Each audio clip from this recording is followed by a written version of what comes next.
What's up, YouTube? Matthew back here with you today. I haven't done a video in a while, but I had a couple of packages come in and a TTM return, and I thought, why not?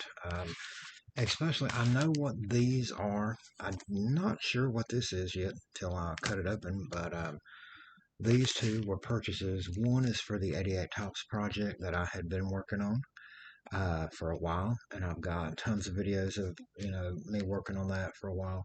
This other is for the Indians PC. It was a pickup, and so anyway, I'm going to go ahead. I'm not sure which is which, but I'm going to go ahead and cut this. We'll say the TTM till last. I will say the TTM is from Kansas City, Missouri. Not sure who it is because I remember a while back I had Frank White out. Got Frank White back, so not sure off the top of my head who that could be. Okay, got I got it out of the first package, and now we got to get it out of the second package here, so to speak, kind of. Seller's really got this wrapped up. Hold on a second here. Sorry about this. I thought I would just open them up on the video, share them with you, and oh great, it's got a rip-off place here, but seller taped that, so I can't really get it open by tearing that because of the amount of scotch tape. This is something that, there's overkill.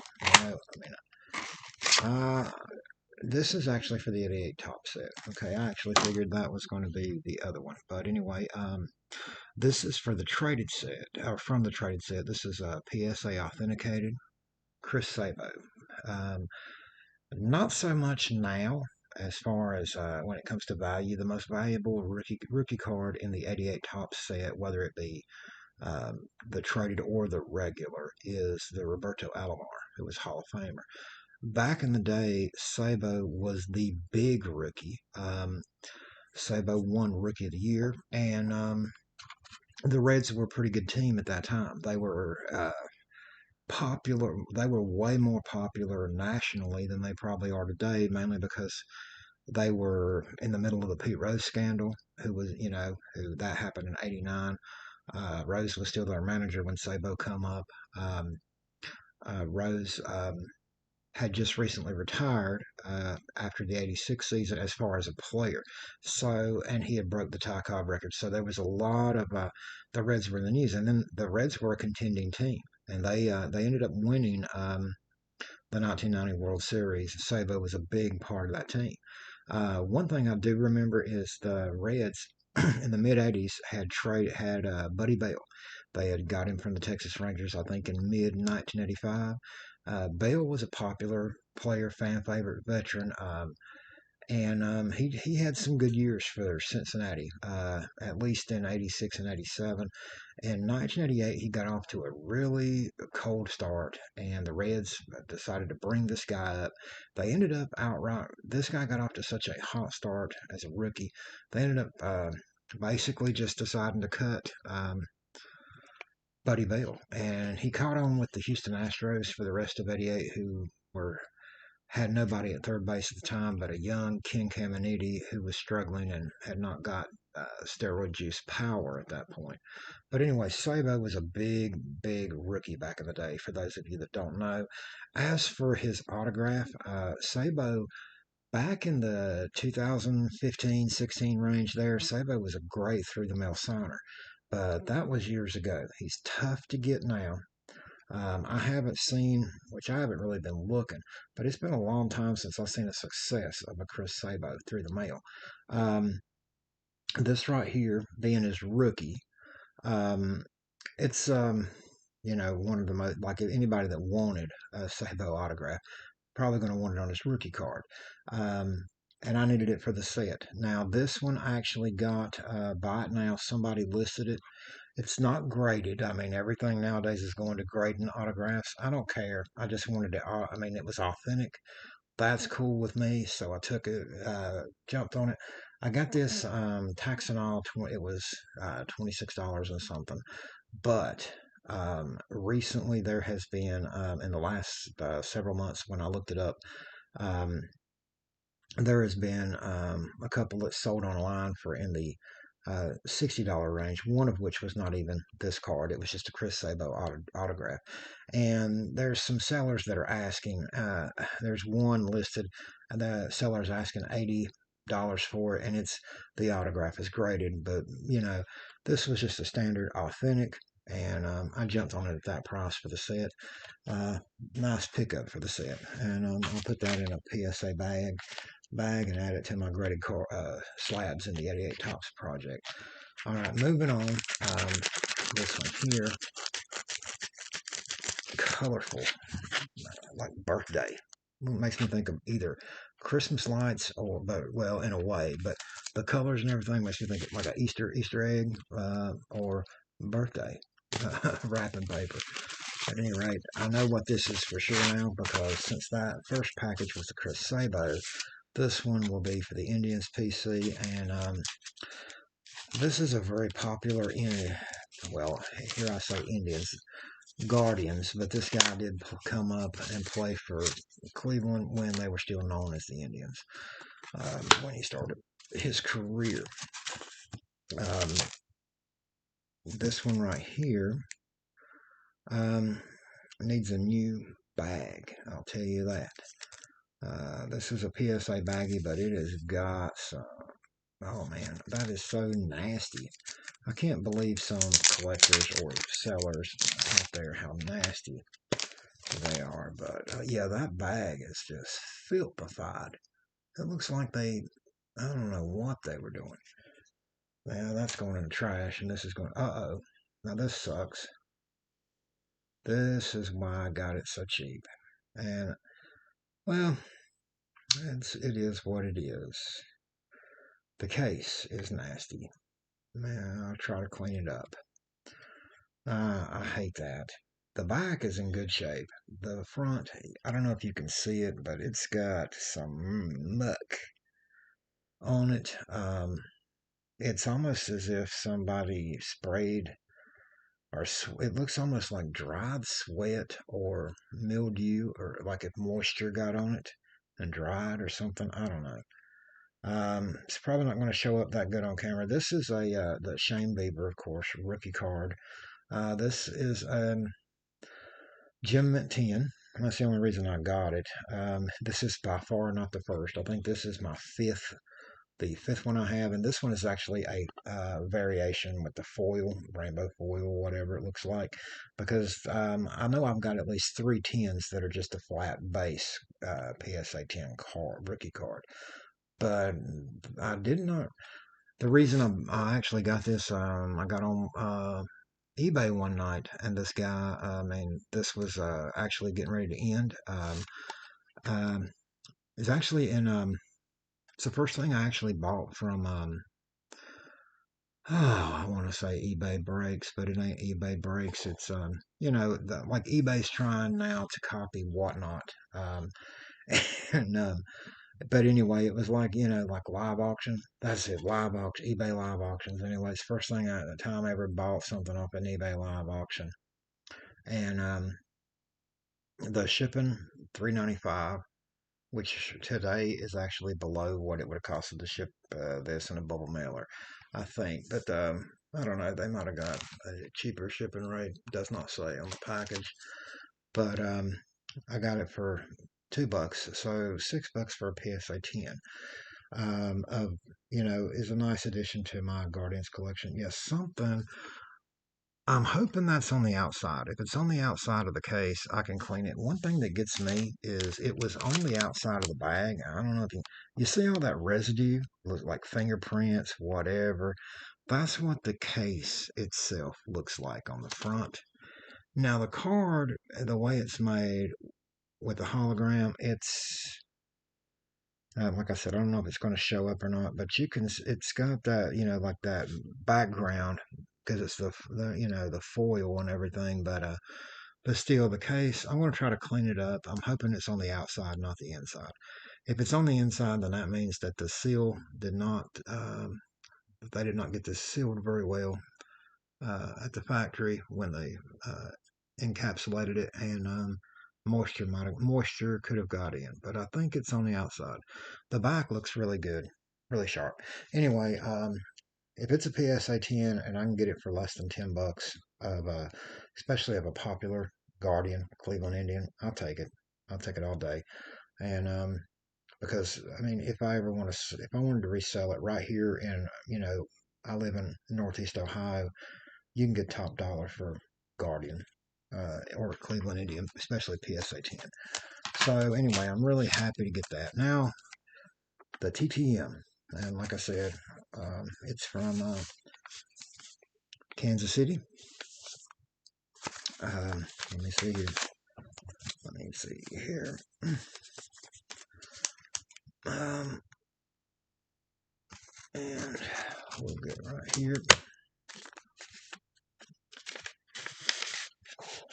And whoops, the card is coming out of the. Oh, all right. I needed this for the 88 set too, and it's smudged a little, but it works. Mark Clear. This I do know for a fact has been out for about 2.5 years. He was one. I wrote to Mark Clear back when I first started. Um, it might be 3 years. I don't know. Back when I first started working on, like, I realized I had a whole lot of cards in this particular set autographed, and I thought I ought to see if I could just do the whole set. Well, I wrote to him then because what I did, I sat down at that point and every player that signed TTM, I wrote to him. Well, Clear was a long shot because although he has been a good signer by mail, he has been the kind of guy that a lot of the successes are like 3 to 5 years, you know, but return time. In other words, people write to him and it might be 3 to 5 years before they get it back. But there it is. It is smudged a little bit at the end of his last name there. But I will definitely take it. It's in blue Sharpie, and it's definitely, I've seen enough of his autos online. I think I've got actually a 1980 Topps rookie card. It might be his rookie card. I'm not sure, but he was with the California Angels, and I've got one of those autographed in some of my older uh, TTMs. But anyway, thrilled to get that. So anyway, there's two more additions to the 88 Topps set, um, Topps project. One traded set, one regular, and something for the Indians PC. Again, thrilled with the PSA 10, especially for the price. Altogether, shipping and all, I got it for like $6. Not bad for a PSA 10, especially a popular. Yeah, he's injured right now, and he had surgery last year. But and he's also at an age now where he's not on a Hall of Fame trajectory. I'll tell you that. And he was already not as good as he once was, before he got hurt. But he was, one of my favorite Guardians. So PSA 10, I'll take it. Rookie card, yeah. So anyway, before I wrap this up, I had sit down and I'm going to have to change one of these because I didn't know that the TTM, I didn't know was going to be for this set. So anyway, I wanted to give an update because the last few videos I have done that I shared pickups for the 88 Topps project, I had not kept up with or been relaying where I was at. So as most people know, the 88 Topps baseball set is 792 cards. That's for the standard regular set. I have counting the Mark Clear, I now have 557 of those 792 cards autographed. I need 200 and it'll be 235 more. As for the traded set, I knew the Sabo was coming, so it's right. The traded set for the 88 Topps was 132 cards, the traded update set. I have 82 of those now signed, thanks to the Sabo coming in today, and I need 50 more. So, that's great. You can say, well, altogether, I need 285 cards autographed for both of them together.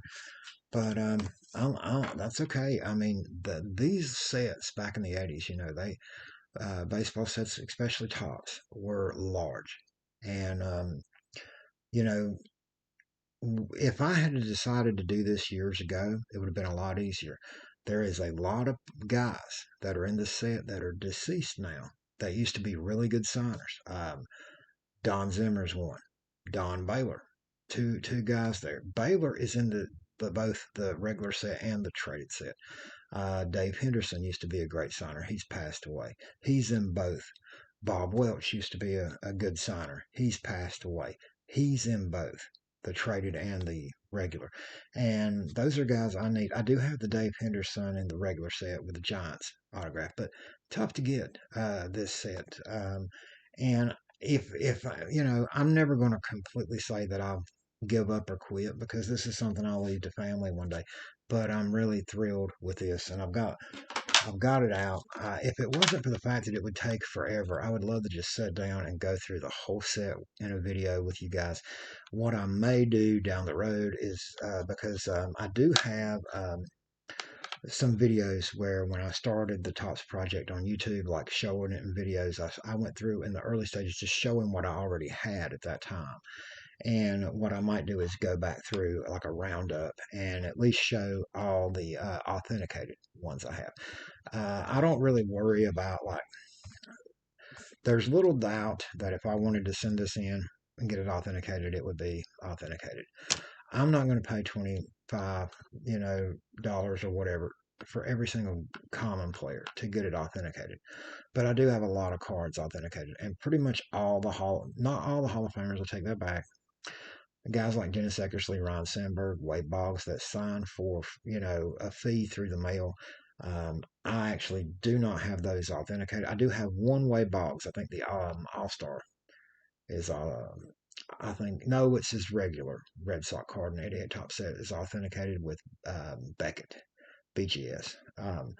But, I've got a lot of guys that I had wrote to, like Eck charges $10. Goose Gossage, $5. He's in both sets. I don't have those authenticated. They're Hall of Famers, but a lot of Hall of Famers, especially deceased ones, like one thing I'm kicking myself in the butt for, I never picked up a Ricky Henderson. And I came close to a couple times, but ended up deciding to invest and go ahead and buy. At the time, Henderson was a guy that like Nolan Ryan, like Eck, Sandberg, you could get him through you could get him through the mail or at least through paid signings and, for a fee. And I was after, like built, cards of guys that were already deceased. And now Henderson's passed away. And when he passed away, now, yeah, the demand will come down some. But Henderson was, throughout his career, one of the most popular players in baseball. He has remained, even for the younger, newer fans that never saw him play, he has remained very popular with collectors. So his autograph is very expensive now. The last time that I even saw an 88 Topps Ricky Henderson regular base set card autographed and authenticated, I do believe that the seller was asking something like $275 for it, and that was a card, even authenticated, that I could have got for like around $100 before he passed away. So, and if I wanted to actually send in, paid through a paid signing, private signing, whatever, got him to sign the card and then got it authenticated, I could have got it less than that. So, it's just one of those things. But that's collecting. It's just like Nolan Ryan. Nolan Ryan is one of the ones that I bought. I went out and got already authenticated, and I got it over Ricky Henderson at the time. And Nolan Ryan, was still, he would sign through the mail for a fee, $75. But I got him, I got it already authenticated, and so I wasn't worried about that. It was just like say the hassle at the time.